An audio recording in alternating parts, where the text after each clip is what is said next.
Attention, ça va cogner en Nouvelle-Zélande avec la Coupe du Monde du rugby qui s'y déroule actuellement. En cette rentrée, on doit détester le football et adorer le rugby. Pourquoi? Parce que c'est comme ça. Ce sport de collision, aux règles incompréhensibles, est devenu la discipline chérie des bobos. L'élégance de rugbymen, à la fois suave et sauvage, n'est plus à démontrer. D'ailleurs, le style stadier est à la mode. De par ses origines, le rugby est effectivement plus stylé que le football. Et surtout, il est devenu beaucoup moins bling-bling. Le rugby s'est développé plutôt dans les universités anglaises et c'était effectivement des gens de la société plutôt supérieure anglaise qui le pratiquaient. Il suffit de voir les calendriers du stade pour voir que les rugbymen sont quand même des hommes qui ont un corps très taillé. Donc c'est vrai qu'il y a tous les styles de physique dans le rugby, mais il est facile d'être très élégant et nous on essaie justement d'habiller le rugbyman au mieux pour qu'il soit le plus élégant possible. Alors il faut distinguer la partie on va dire officielle, l'après-match, dans laquelle le blazer et la cravate sont encore très présents. Ça fait partie des codes un petit peu du rugby, mais le rugby a évolué et effectivement les rugbymen sont aujourd'hui un peu plus mode et justement on a aussi nous pris cette direction plus vers la mode que sur les codes très classiques. C'est effectivement l'image qui colle un petit peu au rugby, mais l'évolution des règles, l'évolution des joueurs fait qu'aujourd'hui les joueurs sont excessivement surveillés et donc ça reste un sport très physique, mais effectivement pratiqué avec des codes et des valeurs qui font que on est sur des relations entre les joueurs et entre les adversaires qui sont plus proches de ceux des gentlemen. Et oui, ce sport de bad boys fait l'unanimité chez les gens qui savent, qui ont du goût, de l'argent et dictent les nouvelles règles de la mode et des tendances.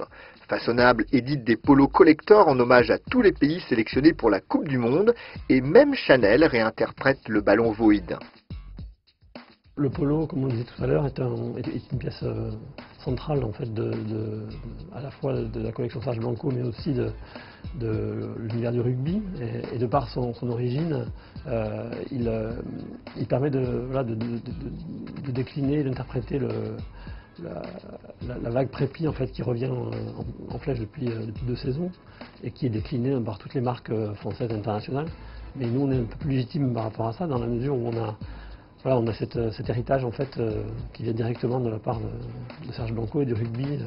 On n'a pas emprunté ce polo, on l'a vraiment juste presque sorti du terrain.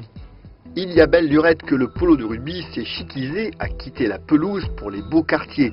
Il en est ainsi de Serge Blanco, né sur les terrains et devenu aujourd'hui bien plus qu'une simple marque de rugby. La marque, comme sa concurrente Eden Park, veut transmettre bien plus qu'un état d'esprit sportif, combatif, un style de vie. Mais les valeurs de rugby, ça se vit, comme en témoigne l'une des vedettes du 15 de France et ambassadeur de Smalto. C'est vrai que le rugby c'est un sport de gentleman, donc que ce soit pour les réceptions, on a pour habitude d'être en costume, d'être assez élégant. C'est vrai que ça fait partie de nos valeurs, mais et après c'est aussi une façon de vivre, mais c'est vrai que quand même la plupart du temps je me retrouve en jogging, en basket et pas non plus en costume, donc il y a chaque chose pour son temps, de temps en temps en costume, et quand on est en costume, c'est vrai qu'on aime être bien dans sa peau. Ouais. Les rugbymen continuent à incarner un esprit élégant et un savoir-être que les grandes marques ne renient pas. En fait, pour nous, ce qui est important dans le choix d'un sport, c'est vraiment d'avoir les mêmes valeurs. Et c'est vrai qu'avec le rugby, on retrouve nos valeurs de tradition, d'élégance, d'excellence, et puis aussi tout ce travail d'équipe que nous, on peut retrouver au sein de nos ateliers Smalto.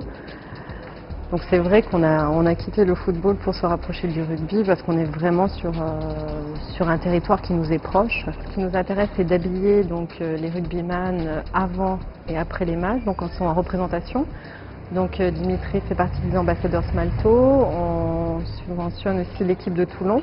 C'est-à-dire qu'on habille tous les joueurs de l'équipe de Toulon. Donc on a créé un vêtement pour l'équipe aux couleurs du RCT. Donc noir et rouge. C'est vrai qu'ils aiment être bien habillés, ils aiment... on rencontre même des passionnés de tissus qui peuvent vous parler du cachemire, des fils, qui savent se reconnaître un peu ce savoir-faire, parce que c'est vrai que ça fait partie en tant que Français de notre culture, ce savoir-faire dans l'habillement. Donc c'est vrai que ça peut se retrouver au sein des équipes de rugby et Dimitri aussi en est un bon exemple.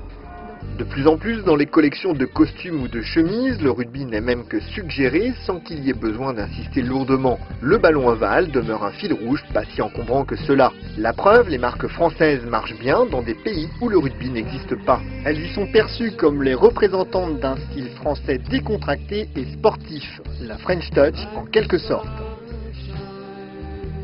Voilà, Style Me Up, c'est officiellement fini pour aujourd'hui. La semaine prochaine, une émission spéciale coaching. Ne touchez à rien, on s'occupe de tout. Et surtout, d'ici là, ne lâchez rien.